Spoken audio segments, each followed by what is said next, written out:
Hello, you're listening to Talking at a Slot, the podcast about having fun with toy cars. And despite the fact that Peter pressed the record button, he still got caught out when we started. Well done. Because I was thinking this isn't video, so I can have a quick sup of my dirty chai. Sorry, Slaughterer, it's not coffee. No, well, there you go. You see, Well, it's there's not coffee good in enough. You're having a dirty chai. Yeah, a sneaky dirty chai. Do you not have a clean one? No. Well, the clean ones are okay, but you stick an espresso in it and you get wired, and you really don't want me wired. I just resort to good old-fashioned. So that appeared in a recent podcast. Dear listeners, go back. Dear viewers, go back and check them out. And that's Kate Moss, because I had a YouTube advert for it. It is. And I thought, bloody hell, she's game gal. She's been around a while, hasn't she? She's been around the block, and she's still apparently a phenomenon. She's a phenomenon. Maybe it tells you something about the demographic that drinks Diet Coke. I don't know. I was not influenced by the appearance of Kate Moss on the Coca-Cola can. Kate Mosh. Kate Mosh.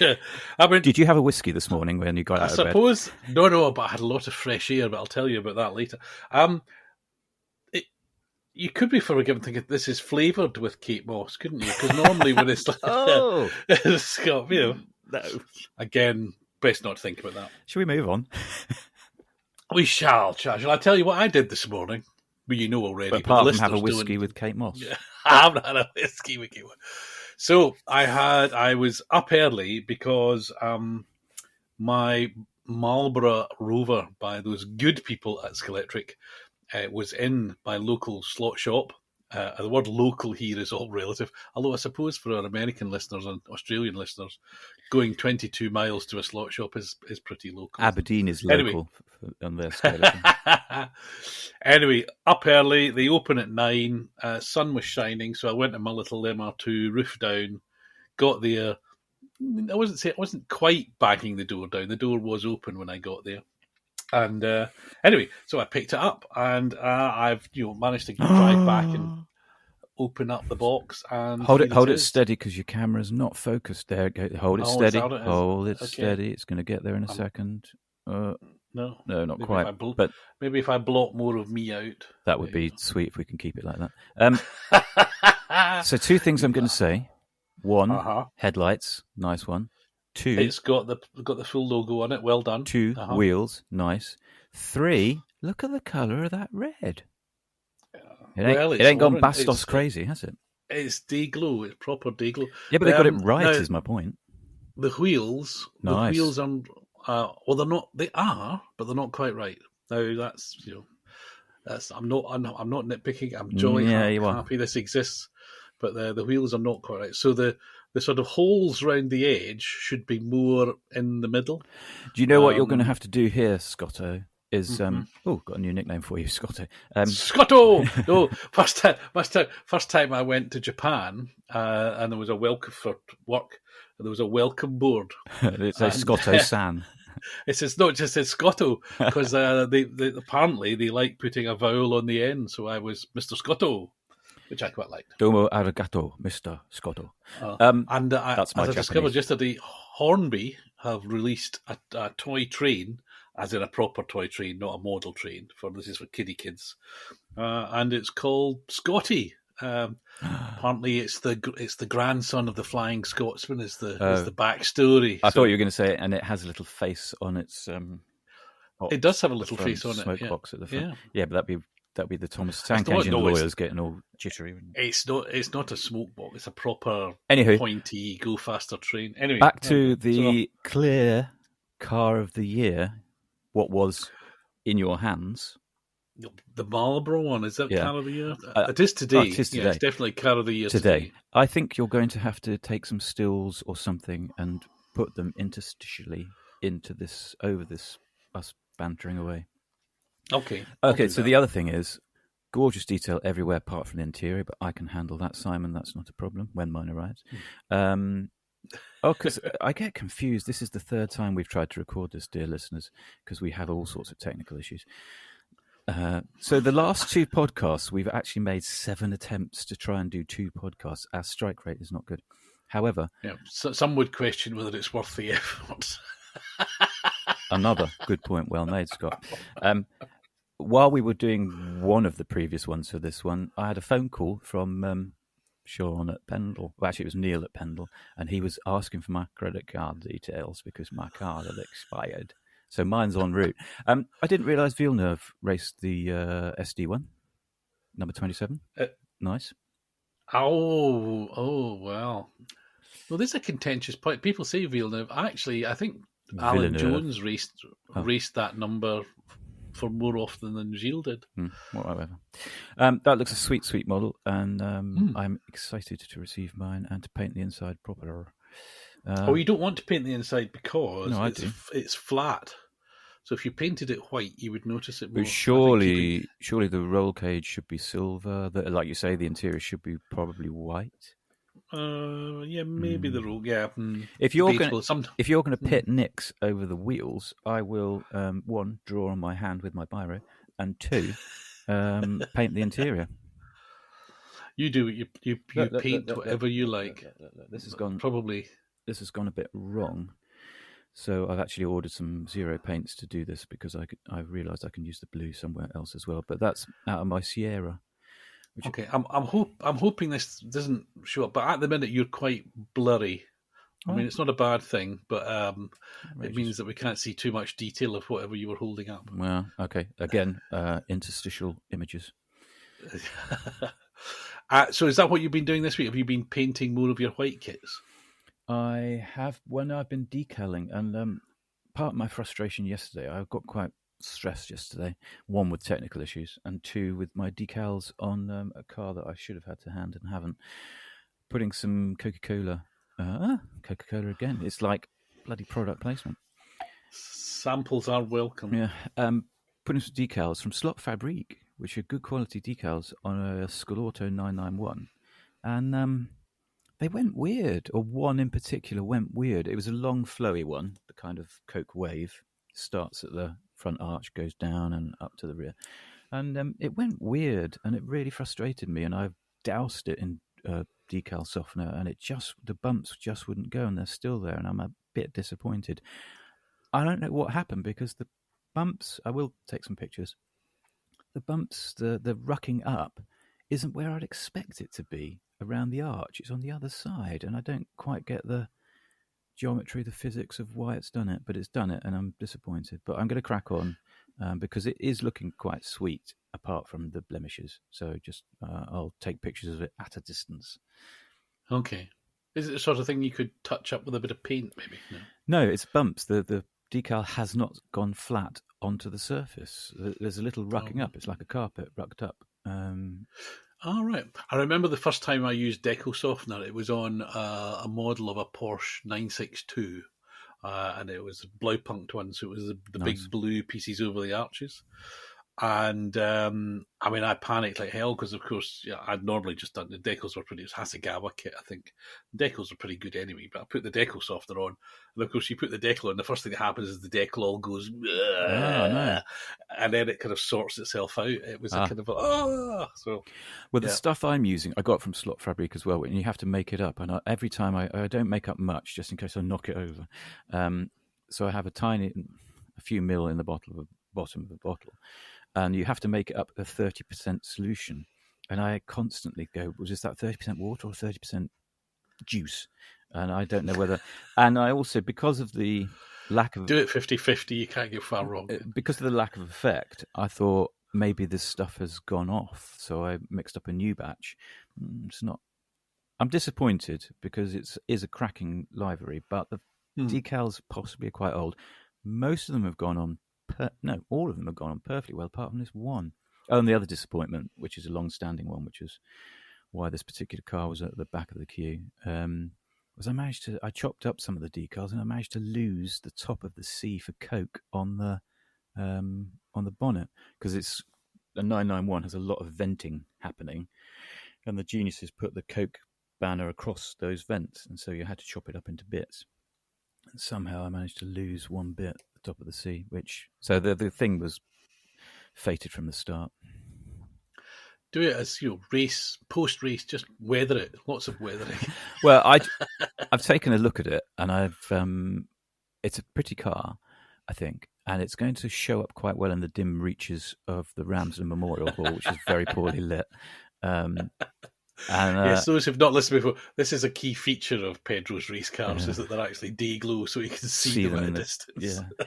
So I've actually made because my black 991 that I did with MTR decals, more about MTR later, dear listener, is kind of disappears into the gloom. This one will not disappear into the gloom, and the black one's quite a racer, so I might just have it as one to really thrash, because I like the look of it, so I want to race it. Shall we segue into that MTR mention, or is it too soon? Well, that would be quite seamless, and it kind of ignores the whole what caught your eye, but show me, because I just love the MC8. Is it MC8 or MCR? I thought it was MTR. Milan Tomasek Racing. Oh, no. The actual car was called an MC8? Oh, the MCR. I mean, yes, it's based on an MR2. So I'm going to hold it up to the camera, but for those who are listening... Hold it still. Hold it still. It's mostly white, but with red. Le Mans car from 1995, from memory. 4 or 5, yeah. And it was Sard Racing, which is one of the Works Toyota teams, famously built lots of the Group C cars. They entered GT1 with the Supra, but they also built this, which was an extended, i.e. stretched MR2. So the engine was a V8 longitudinally rather than a sideways as the production car would be. And Milan Tomasek hand makes these models. So the body shell, which looks incredibly detailed, is effectively just one. It's like one molding. What do you call that? 3D printing? No, it's not 3D printing. No, because it's quite good. I can't think of the word for it now. But anyway, it's like a radio-controlled shell. That's what I mean. It's one piece with something. Is it Lexan? I think so. Clever decalling, so it looks like it's got vents and stuff. But there's quite a lot of detail there.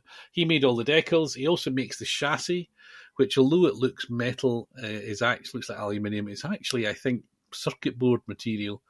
All very sort of cut out and various things. So there's a big, effective motor pod that kind of shuggles at the back. Very low, sponge tyres. I commissioned them, and that's the right word, because they were all built to order. If you went on his website and he listed the cars he had, or he could do, and he made you one to order. So I had 5 cars done. I can't remember what they cost. This was some time ago. They cost quite a bit. You can tell me. They cost quite a bit.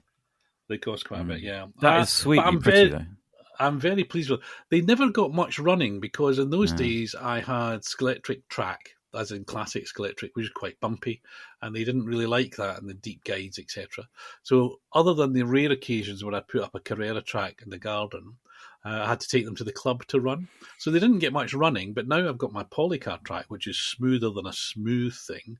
I can run them. So the tyres are, a little bit past their sell-by date, but it's lovely. And I think if I put new tyres on them, and I don't know how I would do that because I think they're glued on. But anyway, they'd have to be. So it would mean kind of destroying what's there, which I don't want to do. I'm sure they'd be really quick. I mean, I think they would be. Oh yeah, that'd be quick. Revo slot quick. Yeah. Anyway, so MTR. Now Milan, I think, is still going. Well, that's MTR32.com. That's where I get some of my decals from. I have looked and I haven't seen the cars for sale, but I dare say if you emailed him, he would probably it was an extensive range. They were expensive. Expensive, but it was quirky stuff that you couldn't get any other. Lots of quirky Le Mans cars like that.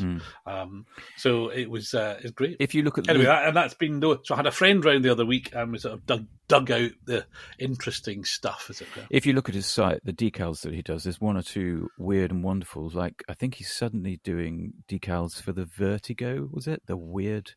Was it front? Was that like a Caterham 7? I don't know. That's a Donkervoort, was it? The Vertigo. It's a weird-looking, genuine car that raced, and he's doing decals for one. So I assume that means he's done a body, but I don't. I haven't looked for a while, but I don't recall seeing the bodies on his site. I keep wanting to call it an MC8, but I follow on Instagram the guy who runs the only road-going version of that car in Japan. And he's got quite a following, and he posts some really quite quality photos of his white car. The other one that exists is in bits in a garage somewhere and looking rather sad for itself. Well, the rules at that time for GT1 was you had to present one road-going car. So the cars, in theory, had to be road legal. So even the Toyota GT1 was technically road legal. And you had to present one production road-going car. And that was the homologation, basically. So you could build a one-off like that and have it in GT1. But cars like that are the reason I love 90s, mid-90s, up to 95 Le Mans, because you had the McLaren, a road car, detuned, raced and won. You had that. You had the Honda NSX GT1 and GT2 cars. They looked like the road cars, and they were interesting. And then in 96, 97, was it, Porsche rocked up with their, possibly Toyota as well, and drove a coach and horses through the rules. And Nissan with their 390. I mean, there's one road going 390. Is it 390? Well, they dropped, even before the end of GT1, they dropped the one that requirement because it was a mistake in my book. Well, it was just a very expensive nonsense, really, because people were building a race car and then making a road-going version of it. So it wasn't really, you might say, not in the spirit of the rules, but then we all look back and fondly remember those cars. So, you know. No, it's good. It's interesting stuff. But I might try and drop MTR an email and say, "Hey, I've still got them. They all still go. What can I do about the tires?" My botch job, tire rejuvenation, is to rub in Factor 50 suntan lotion. That's funny because I saw on the Instagram again. Other social medias are available. They're just not as good, and I won't go into a reason why because you don't like it. I saw a Spanish dude, or was it YouTube? Might have been YouTube. And I can't. Oh no, God! It was slotblog.de. So that's not Spanish, not Instagram. But otherwise, you were spot on. I'm on form. I am completely on form. And I can't translate German particularly well, but it looked to me like going to be good then. It was a picture of a car, and it was a picture of a bottle of suntan lotion, and I assumed the whole video was about, hey, put suntan lotion on your tires. I think what you could do, Scott, if you cut off most of the rubber and then dropped the hub in isopropyl alcohol, you might want to remove the inserts if there are inserts. In fact, you definitely want to remove, because the paint will come off them. That would probably soften the glue and the rubber, and you'd get your tire off. But email Milan, because he's a decent fellow, that one, and his decals are quite good. Yeah, I want to be. Well, I'll also be interested to know if he is still doing cars or not. I guess maybe they're too labour intensive, in terms of. Conceivably. I mean, the work that must have gone into it to make the mould, apart from anything else. And it's everything. The interiors, the drivers painted, the helmets decorated. It's lovely. Anyhow, Scott. Anyway, what caught your eye other than that? Oh, I was going to say. Oh no, I'll go say something else. Well, it was the yellow cars, wasn't it? We can edit that out. We've been invaded by yellow cars. Corvettes all over the shop. Although technically, I think the Callaway isn't a Corvette; it's a standalone Corvette. Looks like a Corvette, smells like a Corvette. Probably is a Corvette. So the Scalauto one is coming. That's a bold move because I can't believe there's that many liveries in that one. The Revo slot one has had some pictures on Tinternet. They'll do Martini, don't worry. And Repsol. Martini and Repsol, yeah. They showed pictures of one of the early 2000, late 90s cars, and it looked sweetly pretty. It's got the headlights in the nose, which I like. I don't know why, but that appeals to me. It looks a sweetly pretty model. I will not buy one because it's a Corvette, and I don't like Corvettes. And then NSR also teased us with images of the C8, is it? CR8? Don't know. I mean, I've got a couple of flies, and I've got the new Scalextric, the mid-engine one, and I've also got the old one, like the old Corvettes. I think, this sort of everybody launching a Corvette is, I think it's the kind of the Scalextric slot car equivalent of, in the kit world, everybody having a Spitfire. But if they sell, and I needs one. I also think it's probably a nod to a possibly burgeoning American market. I mean, we know there are 3 slot car enthusiasts in America because they're fans of the show. And there's one imaginary Canadian, so that's like 4 people in North America who might buy one each of these cars. So that's ka-ching. Well, we'll see more of them because I think Electric Dreams are hosting their annual sort of slot it championship next weekend. So there'll be lots of people racing. Electric Dreams are kind of the gauge master of North America, I think. for the UK listeners. For the UK, to translate that, what is that really like? Yeah. I did see one of these modern Corvettes on the roads of Oxfordshire last week before last. I was directly behind it, and I have to say it looked fat-arsed, and it looked completely like it was out of a Transformer movie. The rear, I looked at it and thought, any minute now, this is going to transform into Bumblebee or Wasp. I think that was probably I suspect that's intentional. Oh yeah. It just doesn't float my boat at all. I looked at it and just thought, wow. I think it's. I think it's a bold move for them to go to a mid-engine car, but this year especially. Well, racing, they're doing well with that. One car in IMSA, one car in WEC. In WEC, they've wrapped up the title already. IMSA, I'm not sure, but. Fantastic. One car. I mean, everything about endurance racing says, well, if you only enter one car, you're never going to do very well because, accidents, etc. So, it's great stuff. And I think again, forgive me, I think they've committed already to being in GT3 next year in WEC. Good. Which is all a bit confusing because there's more and more hypercars. Yay! No LMP2s. Yay! I'm kind of cool with that. Yeah. But they can't really, because there's so many hypercars and they've got limitations on garages, pit lane sizes and also air freighting. One of the things that we tend not to think about is this whole circus has to fit into a couple of jumbos to fly around the world. And so I think there's a limitation on how many GT3 cars there are going to be. And I guess whichever answer the ACO and the FIA come up with, it won't make everybody happy. But more hypercars are great. The one I'm going to get wrong. What's the Italian one? I can never find the Isola Franchitti or whatever it is. It's now been liveried up in red, white, and blue, and it's been testing. And it's my new favourite car. I'm not sure if I've seen that. I do like what's the one I like? I clearly like it a lot. Oh, I like the Glickenhaus paint job look of the beast, and I like the Ferrari. Weird for me to say it, but I like the Ferrari. I just like the whole Batmobile look of the thing. That's like liking Man United, though. It's just too easy. I hate Man United and I hate Ferrari generally, but oh well, that's okay. I don't hate what I was going to segue hypercars. There was a big race, 24-hour race in Spain that you were talking to me about. Oh yes, because I saw on the socials this time. It definitely was Instagram. Are you sure it was social? Sure it was Spain? I'm sure. I'm sure it was Instagram. SRC were posting, we got pole position.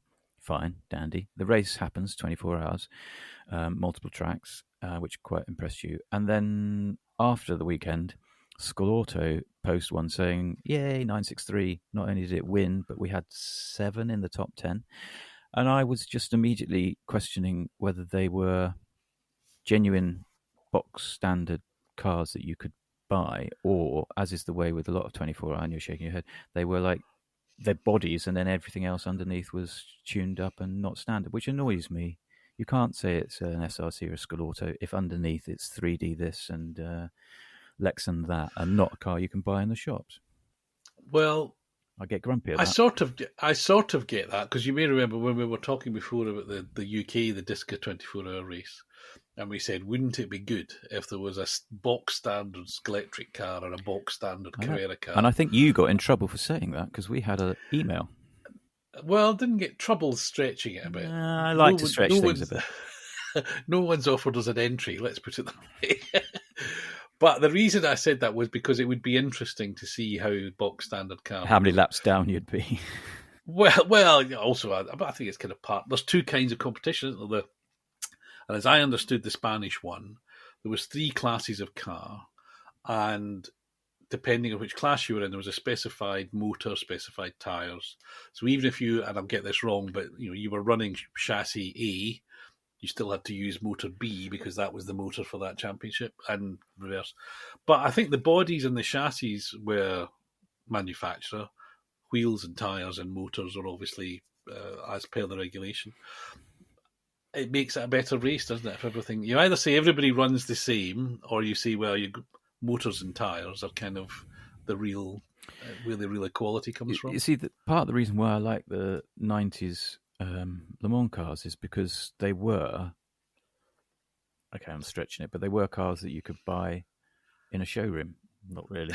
But Not really, that's what I want to see happen. And so, So it's just the Spa 24 Hours of old, where it was Yeah. saloon cars and even a Peugeot MPV. yeah. Do you remember? They raced an MPV one year. Did they? It was like racing Yeah. a Volvo estate. That was cooler because it was a Peugeot and it was an MPV. I take it went pop. I can't remember, actually. It looked really good. It was a What Peugeot. did they It was call- probably what was slow it? and then went pop.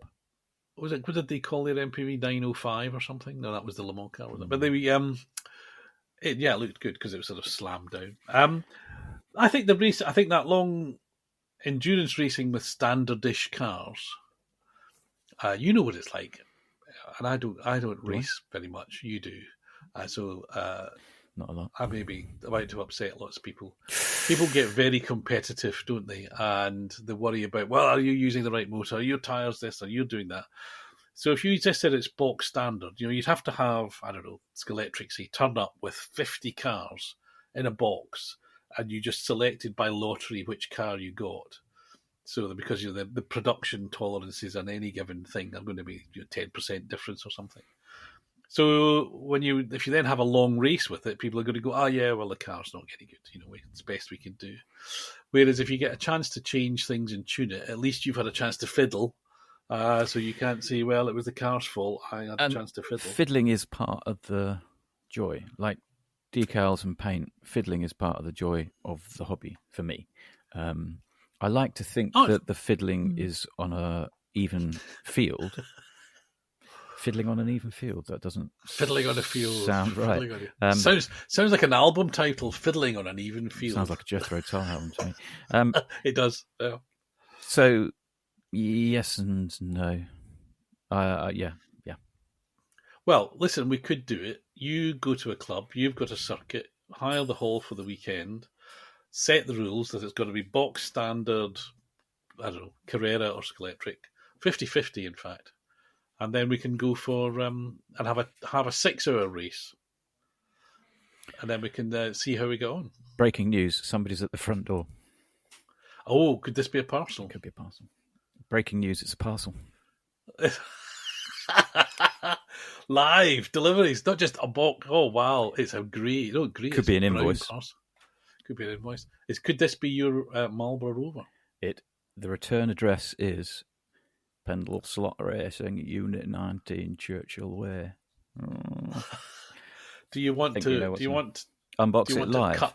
Do you want to unbox live, or do you want to save it for later? The thing is, so we don't. Neil is a right bugger with his with his parcel tape, and really knows how to do a parcel. So I don't know if I can do it.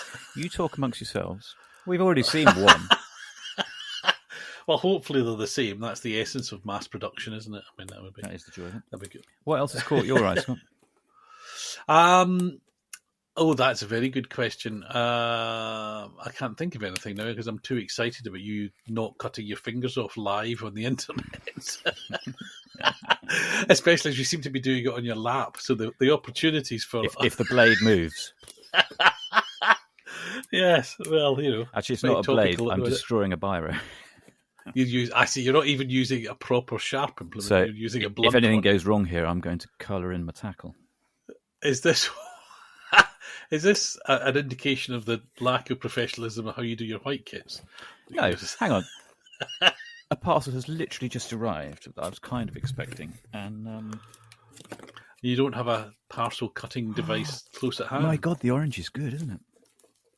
It's Dayglow. It's properly Dayglow. Look at that! Yeah. It shines out. Yeah. It does. Keep talking, Scott. Keep talking.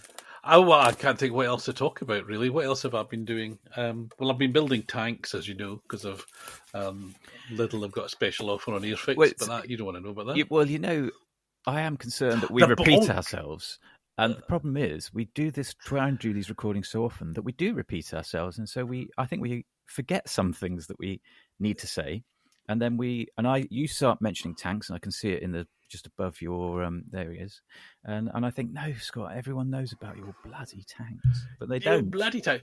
But what they don't know, because what it's reminded me, the reason I bought the tanks to build was to get my kit building mojo going, because I've got hundreds of unbuilt kits, including the recently released Bond Bug 3-wheeler, which we talked about possibly turning into a slot car. We have talked about that one too much, though, Scott. Somebody posted a picture on the Book of Face, which is indeed a Bond Bug converted into a slot car, but not a 3-wheeler. It's the Bond Bug body on top of a 6-wheel Tyrrell body, and it looks absolutely fantastic. I'll insert a picture.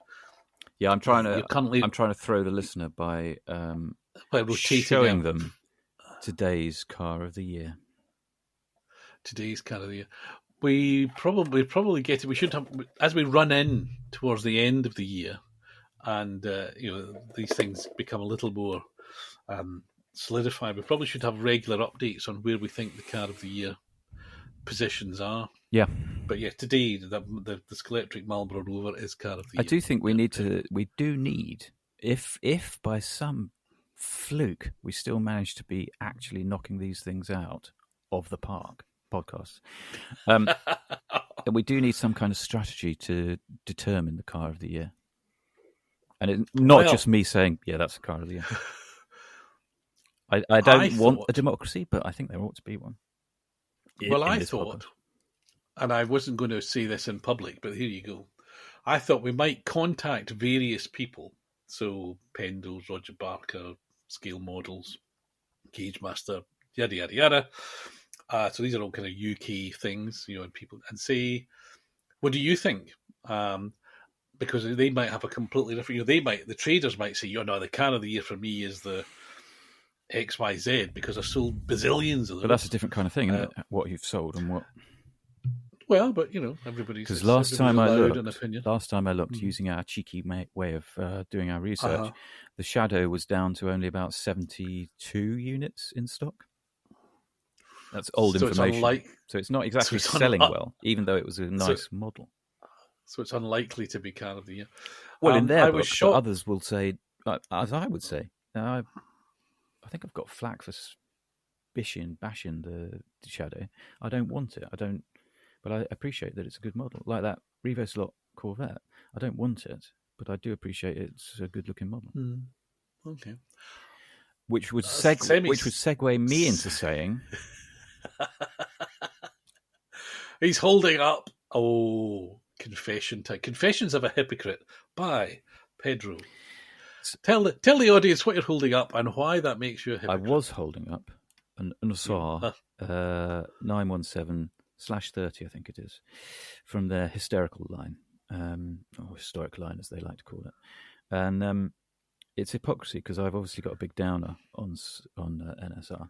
The cars run fantastically well, but they are. I mean, I don't know if the camera can pick it up, but I'm sore disappointed. Even though this is an eBay bargain, look at how soft the mould lines are. I know you've chastised me for this, but those mould lines aren't crisp. But that's okay, I guess, because you're paying for a performance thing, not a scale model. With a Slot-It, you get a scale model and some good performance. With NSR, you get performance and something that looks roughly right but isn't 100% right. And also, I've Googled this. I cannot find anywhere, and I doubt somehow, that Castrol and Shell would have both had stickers on the same car, would they? I can't find pictures with a Shell decal on it. Well, as I said to you, and I haven't done any research beyond my possibly failing memory, I think that's a livery from a Can-Am car, which was a 917, as in a normal 917 with the roof cut off, as opposed to the later 917s, which were specific Can-Am derivatives. No, you're recording. You said that, and I said, I found photos of it. It existed. Jody Scheckter drove it. It's a genuine thing. Really?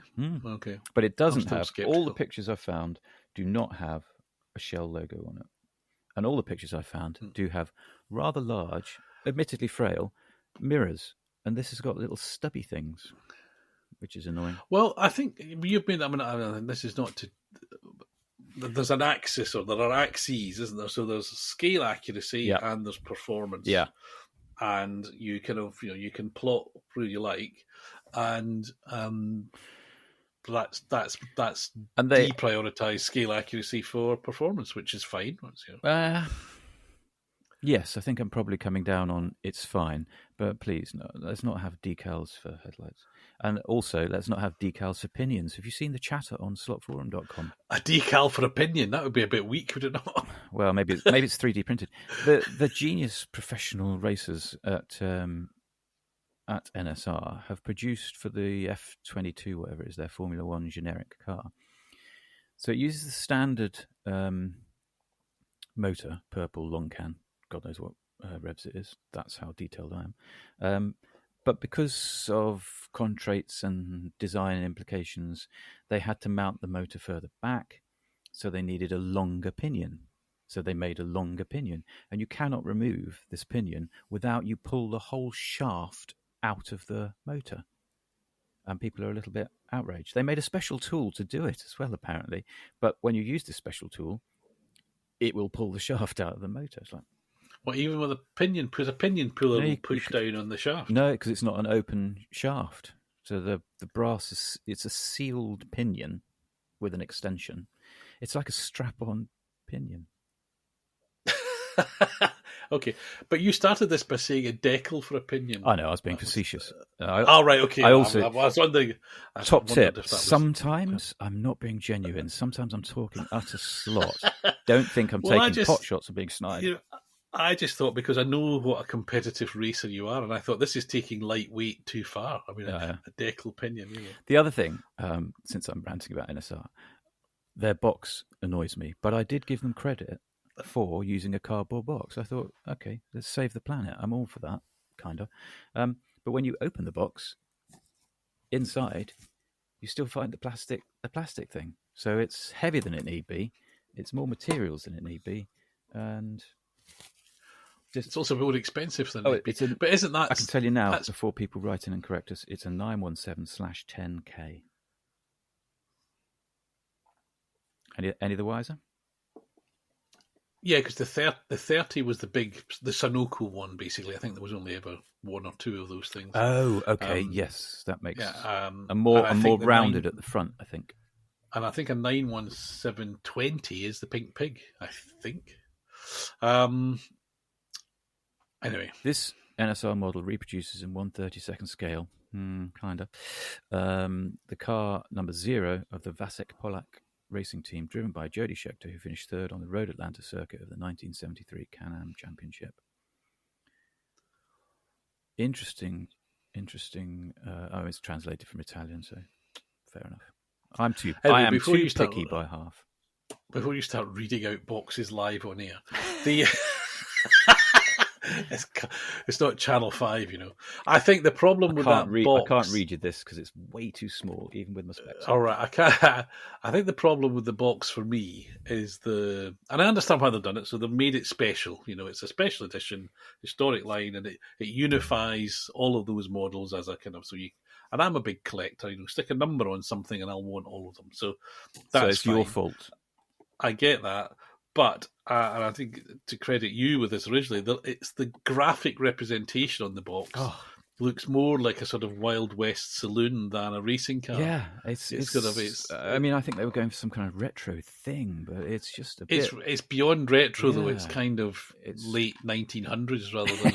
Yes, you expect a Model T to come out of it. Yeah, but I don't understand. It's a question of taste. Box packaging. I really don't understand. I have a Hong Kong Cobra, which comes in a... It's like is that like a Hong Kong Fooey? No, it's the Scalextric Cobras. A lot of them were sold in cardboard boxes. They managed to get to market without being put in the race-tuned boxes, whatever they were using at the time. So a lot of them came out, in just cardboard boxes.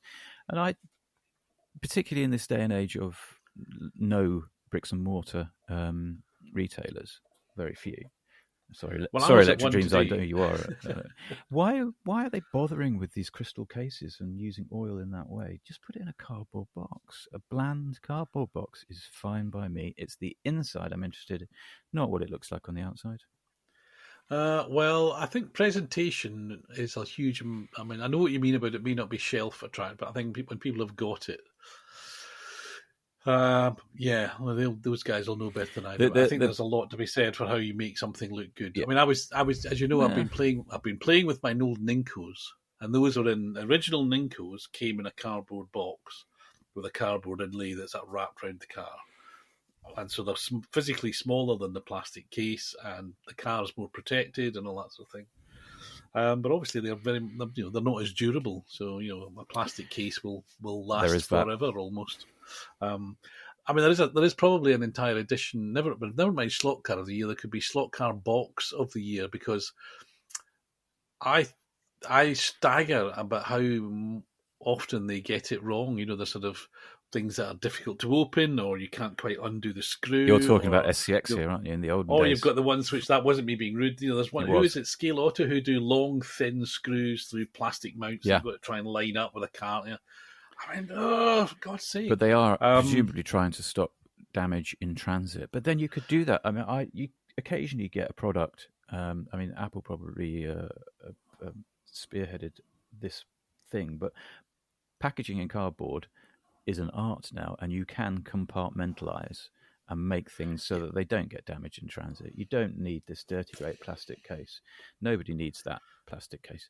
Although some people do, because I've got 3 on auction on eBay at the moment, and currently 3 cases are going to reap in something like 16 quid for me. Well, this is I used to buy a lot of Ferrero Rocher because they come in that nice sort of clear box. So that was so you used to be able to get them for $5. They've got a bit more expensive. So that was a slot car box with free chocolate, as far as I was concerned. But they're a bit small, so bigger cars don't fit in them. A Fab One wouldn't. No, definitely not. But I recently purchased off the Amazon 50 basically takeaway boxes, clear boxes that you get your Chinese Indian. And they're perfect for putting slot cars in, because they're the right height and they drop in. But you can't see them. I mean, they'll rattle around. Well, you can sort of, because they're slightly opaque. Yeah, I'm just processing. You can clearly see the steam coming out of my ears. I don't keep my cars in boxes, apart from the massive pile of boxes under the stairs. I like mine on display, but not in boxes, because it takes up too much space. Oh, well, that's because you've got a tiny collection, which is just over your shoulder there. You've only got, 6 cars or something, haven't you? So, I mean, you can almost count them, can't you? Yeah. One truck at the top. There's something 124. Is it a hauler? No, it's a truck. Anyway, for those that are not regular listeners, Pedro tried to pretend that he's got a sort of 2-foot square shelf on his wall with about 20 cars in it. This was his entire collection. His entire collection. No, it's like a 10th of your entire collection. In fact, probably even more than that. Don't look at this cabinet here. Don't look left. Don't look left down. Anyway, got China in it or something. I think I would like to see, whereas we've got uniform, they all go in a guide. They've all got opinion. Let's have some sort of uniform box. That would be good. Yes, they all that club would be. Together. Yeah. Well, I mean, you take the Carrera box. Oh my God. Substantial. Yeah. I mean, I'm sure you could build entire houses out of those boxes, because they're pretty strong. Yeah. And heavy. But the clever thing there, and it's been that way for a long, long time, they've got the compartment on the back of it where they put in bits and pieces and extras. Yeah, you don't need that, do you? Keeps everything together. The Mario Brothers prove you don't need that, because they just sellotape it to the bottom of the plinth. The Slot It boys. True. The Mario Brothers. True. I know. I'm just it's sort of, I want to say German engineering. I know they're Austrian, but nearly the same thing. The Mario Brothers. Time for you to mention that you haven't got a Maserati. It's been a while. So when Maserati watch, when Neil phoned up interrupting our podcast recording, I was going to say there's actually no. I'm going to say that there are 3 things, isn't there? There's contact from extraterrestrial life, proof there's a God, and you getting this Maserati slot. Which one? When will Neil come phoned first? up, I said, any sign of the... Because you, I think, have made noises, and St. David Kennedy made noises about the Marlboro BRM coming out in September. And so I thought I'd take the opportunity, since Neil's on the phone, to say, Neil, when is the Marlboro coming out? When is the Maserati MC GT3 Paul Ricard coming out? And he said, I don't know.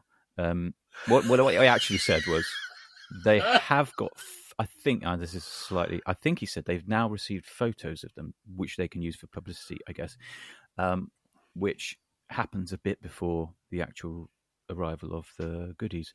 So maybe September. I'm not going to want it by the time it arrives, or I'll be sore disappointed by it. I'm going to say there's always that danger, isn't there? When you want something for a long time and it finally arrives, it's sort of... But anyway, fingers crossed. Fingers crossed. It could be. You've got the car of the year already anyway, so I have. Academic. Yeah. I've got a busy day ahead of me, so I cannot get that out of the box. But look, I don't care what you say about those wheels. Those wheels look good to me.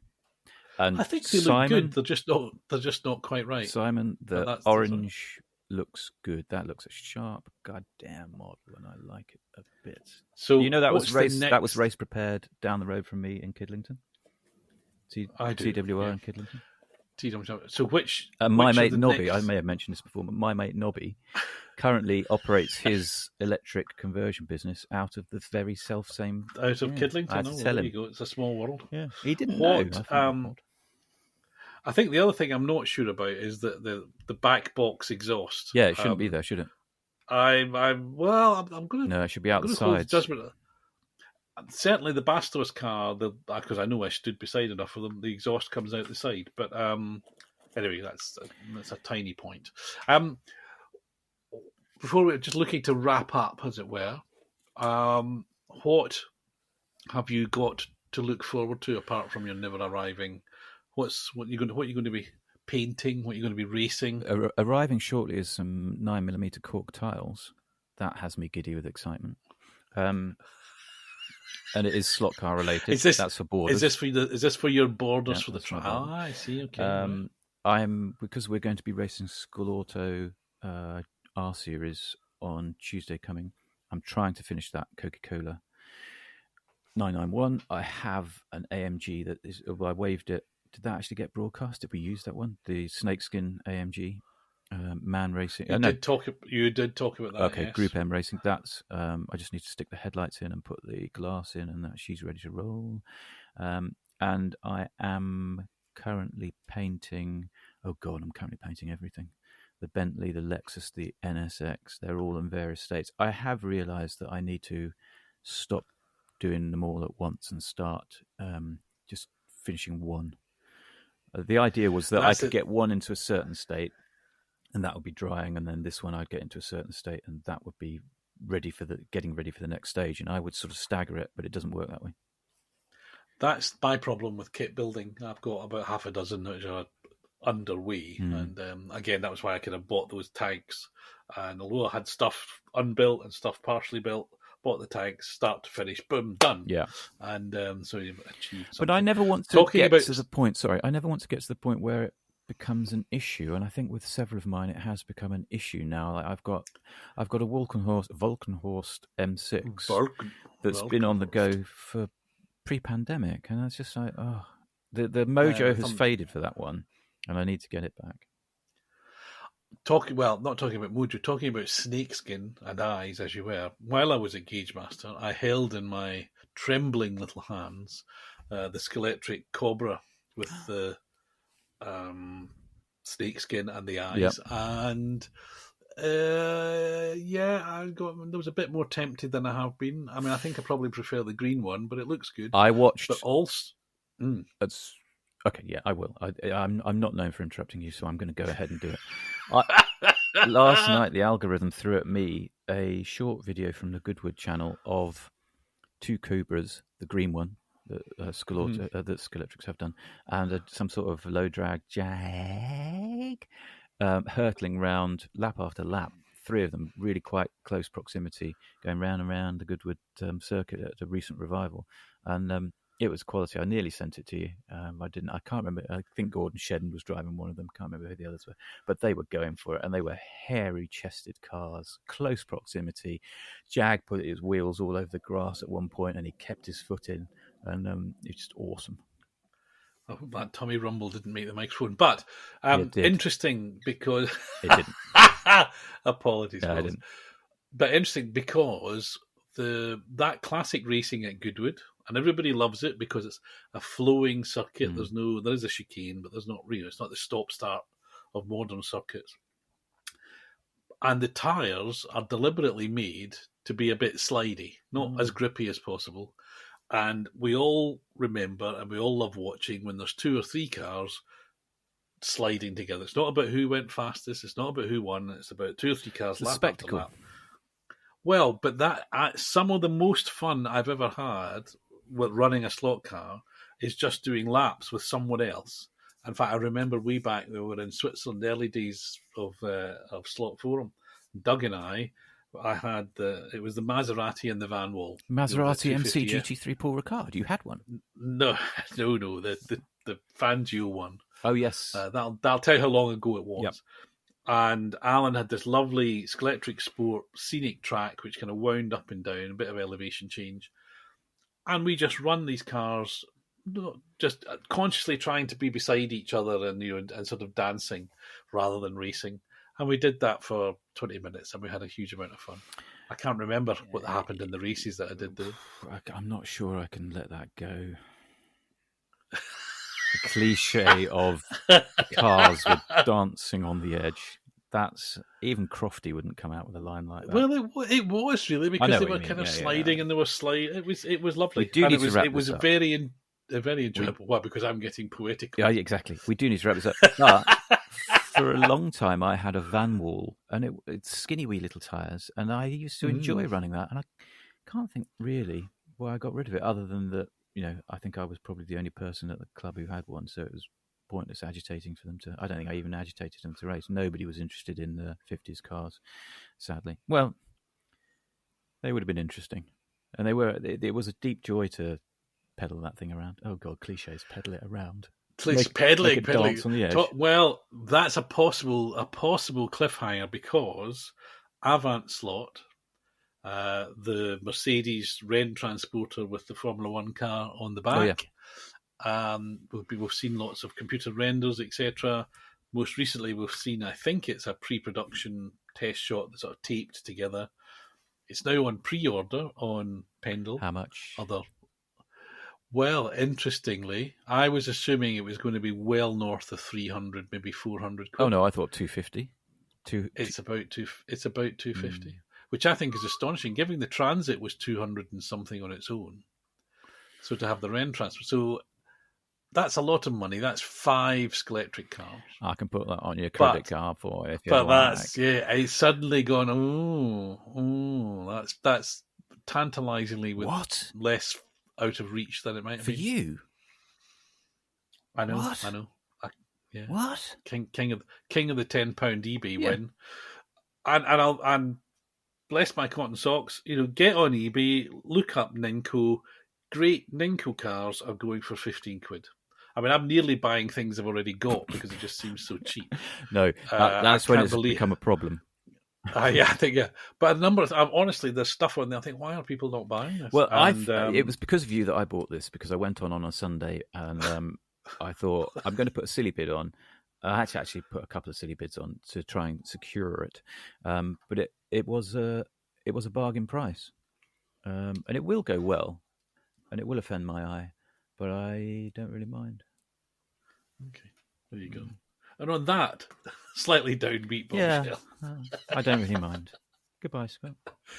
Goodbye. Well, we should do the endings better, I think. So instead of just running out and I was going, well, bye, goodbye, we should say, thanks for listening. This has been Talking Utter Slot, the podcast about having fun with slot cars. We hope you've enjoyed it. Go and play with your toy cars, or if you're Peter, go and paint your toy cars. How does that sound? Is that better? Yeah. More professional? And remember, stay fresh cheese bags. Cheese bags? Stay fresh cheese bags.